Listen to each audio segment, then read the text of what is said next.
de regreso. ¿Recuerdan ustedes que hace un mes les informábamos sobre el inicio de la crisis política en Perú? A finales del mes pasado les platicaba que había 30 muertos. En lo que va de este mes de enero, al parecer ya tenemos 17 muertos más, si no es que desgraciadamente la suma ya se rebasó. Las protestas siguen, las inconformidades se hacen notar prácticamente en todas las regiones de Perú, y al día de hoy me parece que no hay un intento de acercamiento entre el gobierno y la sociedad civil. Y para platicar nuevamente de este delicado tema, desde Perú nos acompaña nuestro amigo Antonio Castillo. ¿Qué tal, Antonio? Buenas tardes, gracias por acompañarnos nuevamente. Muy buenas tardes, estimado Francisco, muy buenas tardes al querido pueblo de México, muy buenas tardes a nuestro querido pueblo peruano. Gracias, Antonio. Platícanos, por favor, ponnos al día, ¿cuáles son los últimos acontecimientos de la crisis política en el Perú? Sí, Francisco, bueno, definitivamente que como ciudadano del Perú es un poco complicado hablar con la tranquilidad y la mesura que se quisiera como analista político, porque nuestra sensibilidad no nos permite ser tan indiferentes a lo que está pasando, que es realmente grave, es un momento aciago para nuestra patria. Hemos entrado en una negra noche antidemocrática y dictatorial que, como bien refieres y recuerdas a nuestra audiencia, a diciembre teníamos cerca de 30 muertos, el día de hoy pasamos el medio centenar de fallecidos, de muertos, de ciudadanos que han sido ejecutados extrajudicialmente. Eso ya está determinado, y ha sido así debido a las protestas que se están realizando a nivel nacional, pero sobre todo en el sur del país, y están llegando a Lima, ya en estos días han llegado a Lima los manifestantes a hacerse sentir, y su ejemplo está cundiendo en el oriente, en el norte, y ya dentro de Lima mismo se está movilizando la gente que antes permanecía un poco indiferente. Está movilizándose de manera numerosa. El cono norte del Lima, de la ciudad capital, en estos días ha tenido una movilización impresionante, que está dando el ejemplo a los demás conos, y el día de hoy vemos por los medios de comunicación alternativos que se está movilizando el este, San Juan del Lurigancho, el distrito más numeroso de la población, que tiene 1 millón de habitantes, está llegando a Lima, igualmente el sur, desde Villa El Salvador.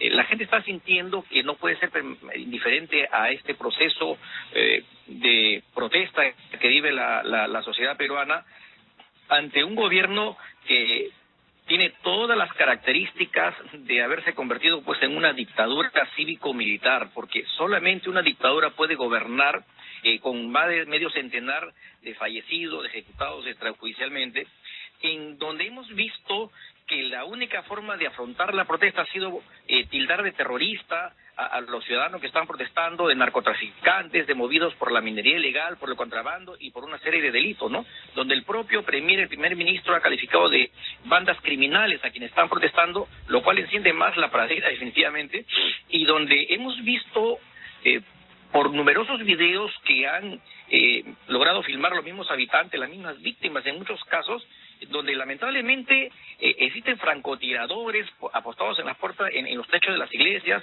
en algunas edificaciones, y disparan a gente que ni siquiera está movilizándose muchas veces. Hemos visto policías que suelen tratar de perros a los ciudadanos más humildes, ¿no? Cuando una madre le reclamaba a un policía, ¿por qué nos tratan así? Le decía, porque son unos perros, ¿no? O sea, un trato despreciativo, despectivo. Hemos visto a militares cargándose el arma al hombro y apuntando de manera horizontal a la cabeza, al tórax, y esto se ha visto reflejado en los protocolos de necropsia posteriores, donde en efecto la mayoría de ciudadanos están muertos en esa condición. Y las pericias se están arrojando en las últimas investigaciones que las municiones, pues en un caso como en Ayacucho, corresponden al calibraje que es propio de las Fuerzas Armadas. Igual en el caso de Puno, ¿no es cierto?, calibres de 9 milímetros de las balas que son compatibles con los fusiles AKM que utiliza la Policía Nacional. Se han visto escenas tenebrosas de mercenarios que están apoyando a la policía, combinados con los denominados ternas, que son policías vestidos de civil, que están enfrentándose a la población, curiosamente acompañados de ciudadanos extranjeros, de venezolanos, ¿verdad?, que en su país no pudieron luchar contra una dictadura, decían cuando vinieron, y sin embargo acá están luchando en favor de una dictadura, una cosa extraña, ¿no?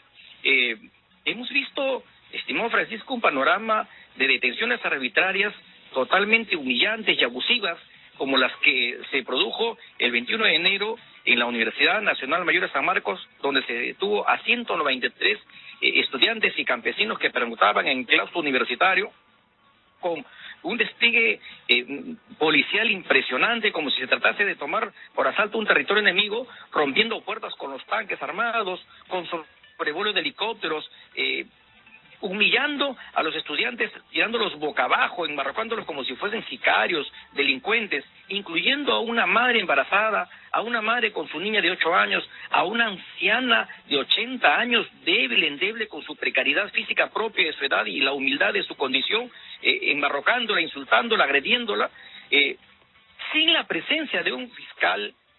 Los fiscales llegaron 2 horas después, sin dejar pasar a los abogados defensores que se personaron de inmediato gracias a las redes y a los pedidos de solidaridad, y ni siquiera permitir el ingreso en las primeras horas de la Defensoría del Pueblo, donde obviamente pues la finalidad era aparentemente sembrar de supuestas pruebas de terrorismo, de subversión a los detenidos, pero felizmente gracias a la reacción ciudadana de solidaridad, de denuncia a través de la prensa nacional internacional, se impidió hacerlo, de la prensa alternativa, ¿no? Porque la gran prensa oficial en el país está pues avalando de alguna manera estos actos de abuso, ¿no? Hay toda una militarización del país impresionante. Por donde va, han aparecido miles de policías que antes no existían, cuando a diario pues asaltaban, robaban, secuestraban a nuestros ciudadanos, y lo siguen haciendo, pero la policía brillaba por su ausencia. Ahora hay una cantidad impresionante de policías por donde uno quiera que vaya. Entonces se ve un ambiente pues de muerte, de detenciones, de abusos, de marchas por supuesto, y de arrestos policiales y de embate policial impresionante, ¿no? Y 50 muertos en ese contexto, más de 50 muertos, cerca de 1.500 heridos, incluyendo 500 policías por supuesto, es propio de un país que se sostiene sobre las armas, sobre las bayonetas, sobre los tanques, sobre los cañones, y donde el propio poder institucional, como es el Poder Ejecutivo y el Poder Legislativo, lo que hacen es alimentarle leña al fuego, tildando a la población que protesta con los peores adjetivos. Y lo que es más, la señora Dina Boluarte, la presidenta del Perú desde el 7 de diciembre, elegida por el Congreso, ha declarado una cosa curiosa, que llama la atención poderosamente y que debe ser de conocimiento de la opinión pública nacional e internacional, en su último mensaje a la nación, de que la Dirección Nacional de Inteligencia y la Fiscalía abrirán conjuntamente carpetas de investigación fiscal a quienes estén realizando actos que atenten contra la propiedad pública y privada. O sea, aquí no hay un ministerio público, una fiscalía independiente constitucionalmente, sino que depende del servicio de inteligencia, que depende a su vez del Poder Ejecutivo. O sea, es el reconocimiento expreso de que estamos en una dictadura, donde ya no hay independencia de poderes o organismos constitucionales propios de la Administración de Justicia. Esto es algo parecido, estimado Francisco, estimados amigos de México y del mundo entero, a lo que ocurrió durante la dictadura de Fujimori y Montesinos, ¿no? Donde muchos jueces y fiscales acudían a los servicios de inteligencia a redactar las resoluciones contra los enemigos del régimen.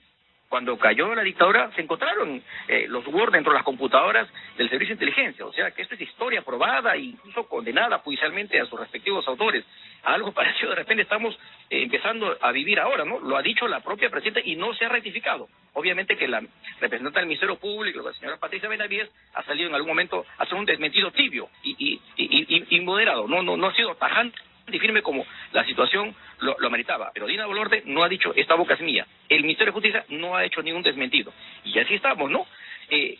Ha declarado hace poco, también con todas sus letras, de que Puno, el departamento, la región más golpeada en estos días, donde un solo día, en una sola jornada de protesta, se produjeron cerca de 20 muertos, en un escenario de dolor, de sangre, pocas veces visto en la historia republicana del país, declaró de que Puno no es el Perú. O sea, negó la condición de territorio nacional a Puno. Ya podemos imaginar lo que esa gente ha sentido, que en vez de propiciar el acercamiento, que se murieran los ánimos, lo que ha sentido para la gente es una exclusión total desde el primer poder del Estado. Entonces, los acontecimientos que estamos viviendo son realmente fatales, poco esperanzadores. El Congreso de la República anoche ha negado la posibilidad de que las elecciones sean ahora, en el 2023, como está viendo la gente. La presidenta de la República le echa la pelota al Congreso, el Congreso se lava las manos. La verdad es que simplemente están esperando que el país se siga bañando de sangre, ¿no? La señora Dina Boluarte sabe que el único camino que le queda es la renuncia, porque así como están las cosas, el Congreso no camina, no dispone de un nuevo calendario electoral. Ella se empecina en una actitud de represión, como hemos observado y explicado, total, flagrante, implacable, inmisericordia, sanguinaria, tanto así que la Unión Europea en estos días ha condenado los hechos de violencia, de agresión, de atentados contra la vida de más de 50 personas que han fallecido extrajudicialmente, como hemos referido, y la OEA va a emitir un pronunciamiento el día lunes. El Comité Permanente de la OEA va a emitir un pronunciamiento el lunes y esperemos que sea pronto y firme, porque realmente aquí la situación es insostenible. Me imagino, Antonio. Efectivamente, muchos medios de comunicación han documentado puntualmente la represión y las detenciones extrajudiciales que bien nos narras. Y este tipo de situaciones, sin duda, abona a que las cosas sean graves todavía. Lo he dicho yo en otros foros, en mis artículos, que el acallamiento de la sociedad civil ya debe ser superada. Yo creo que América Latina debe terminar por madurar en cuanto a democracia, y este tipo de situaciones dejan muchísimo que ver, nos hace remontarnos al siglo XX, a las dictaduras que sufría la región, y ya no deberían ocurrir este tipo de cosas. Así que en ese sentido quiero preguntarte, ¿cómo ves la situación? ¿Realmente crees que en el futuro vaya a haber algún levantamiento general, es decir, ya una insurrección para restablecer el orden constitucional y democrático del Perú? Esperemos que no. Perú es un país de paz, el pueblo peruano es un pueblo pacífico, la evidencia está en nuestra historia republicana, no tenemos antecedentes de invasión, de escaramuzas fronterizas, más allá de las que en algún momento lamentablemente otros hermanos países, los gobernantes de otros hermanos países nos han provocado, y la guerra del Pacífico en la cual perdimos 2 regiones, ¿verdad?, por acudir en solidaridad con Bolivia. Internamente hemos practicado siempre el sentido y el principio de la paz, pero también este pueblo estamos viendo, y lo hemos visto a lo largo de la historia, y en estos días en particular, Francisco, tiene un alto sentido de la dignidad. No hay no se puede permanentemente ajustar las medidas de incomprensión hacia un pueblo sin que éste reaccione. Y yo creo que estamos en un escenario peligroso. César Gildo, un periodista prestigioso de acá del Perú, ha dicho en algún momento que este escenario se va pareciendo al que fue la víspera de la guerra civil del 36 en España, y un poco como que así, ¿no? Y la población, lamentablemente, el gobierno, los servicios de inteligencia, la política de Estado represiva y el terruqueo, que acá le llamamos terruqueo a que a los ciudadanos que protestan lo tildan de terroristas, ha lamentablemente fracturado a la población, y muchos se alegran y aplauden de que los humildes campesinos sean ultimados a balazos, ¿no? Y llaman a que en algunos casos también se haga así, se siga haciéndolo. Entonces, se crean las condiciones emocionales para que se produzca una escalada de mayor violencia peligrosa que no queremos, que no deseamos, y cuya solución está solo en las manos de Dina Boluarte, que debe renunciar, y el Congreso programar nuevas elecciones de inmediato. Entonces, esa situación no debe permitirse. Alguien decía en algún momento en los periódicos académicos que las guerras civiles no empiezan por las armas, por las balas, por los cañones, sino que empiezan por los odios. Y aquí lamentablemente están alimentando los odios. Tratar de terrorista a un ciudadano es darle la peor ofensa que puede haber, es deshumanizarlo, ¿no es cierto? Es preparar las condiciones emocionales para que lo avaleen, porque es terrorista, pues, ¿no es cierto? Tratarlo de narcotraficante es preparar las condiciones también para que lo avaleen, porque es narcotraficante. O sea, no se dan cuenta que estamos lastimando el Perú, lastimándonos como nación, cuando es evidente que aquí hace 30 años no existe un atentado de violencia subversiva o cosa que se le parezca, cuando supuestamente las agrupaciones subversivas han sido derrotadas por Alberto Fujimori, por el fujimorismo, como se nos ha hecho durante 30 años, y resulta que ahora tienen la capacidad de movilizar al Perú entero. Es una cosa pues bien absurda, ¿no? Es no querer, es no entender, es no comprender que el ciudadano por más humilde que sea el campesino de la sierra que siembra la papa, la oca, el maíz para que nos alimentemos, o sus manos en callecitas y su rostro cuajado y rajado por el frío y por el calor, y en medio de su falta de repente de nivel universitario, nivel escolar, tiene sentido de la dignidad, y tiene capacidad y va cobrando y va aprendiendo a protestar, a reclamar. Por eso es que la policía, los servicios de inteligencia, el ejército, hasta ahora no capturan a nadie con alguna prueba de que acá hay un acto de subversión. Es más, no pueden demostrar quiénes son los dirigentes que están dirigiendo las movilizaciones, porque sencillamente son actos espontáneos de indignación, como se está viendo acá en Lima, donde hace unos días pocos eran los que se movilizaban, los estudiantes universitarios en alguna medida, algunos ciudadanos, algunos trabajadores, pero no el grueso de la población, como está saliendo de los conos, contagiados por el sentido de indignación que está recorriendo el país, y a su vez un detalle que tiene que ver con la nobleza, ¿no? El sentimiento de solidaridad. Se decía permanentemente que financiaban la logística de los vehículos en que se movilizaban, los alimentos, los que venían de Lima, de provincias a marchar a Lima, por el narcotráfico, por la minería ilegal. Y acá en Lima estamos viendo que la gente, al paso de los manifestantes, les da alimentos, bebidas, frutas, los aplaude, ¿no es cierto? Es algo parecido a lo que ha ocurrido en provincia. La gente ha hecho su colecta pública, han aportado, han donado, hasta un artista ha donado vehículos y alimentos para que se trasladen los manifestantes, porque hay un sentimiento de indignación y de solidaridad. Las dos cosas se están yendo de la mano. Es un fenómeno sociológico, antropológico, cívico, inédito en el país, y eso es lo que la clase política gobernante, el Poder Ejecutivo y el Congreso en particular, no les da la gana de ver. Lo que hacen es alimentar los odios y están poniendo al país en un peligro de una confrontación de mayor escala que esperemos, deseamos de todo corazón, Dios quiera, no se llegue a producir. Ojalá, Antonio, tienes toda la razón. De hecho, desde principios de diciembre nos queda claro cuál es el papel del poder legislativo en esta crisis que ha comenzado. Y con esto que nos dices de que niega la celebración de elecciones presidenciales en este 2023, es más que, digamos, entendible, es más que evidente la posición del legislativo de tu país. Pero finalmente, el Perú es un país pacífico, es un país que vive en la democracia y también tiene un poder judicial. Así que yo quiero preguntarte expresamente en relación a este poder, ¿cuál es la posición? ¿Qué papel ha jugado el poder judicial en esta crisis política? Sí, gracias por la pregunta. Sí, y permíteme retomar el tema del Congreso, ¿no es cierto? No solo niega que se provocan nuevas elecciones en el 2023 para poner fin a esta crisis que está convirtiendo en una sangría al país, sino que también se esfuerza por hacer lo contrario de lo que la gente pide, ¿no es cierto? La gente está molesta por los privilegios que ellos han generado por el sentido de impunidad, sin embargo, siguen proponiendo la medida de la bicameralidad, la creación del Senado, el aumento de congresistas. Entonces la gente pues se indigna mucho más, ¿no? La reelección de congresistas, temas sobre los cuales la población se ha pronunciado hace 2 o 3 años contundentemente de que no lo desea en un referéndum que convocó Martín Vizcarra.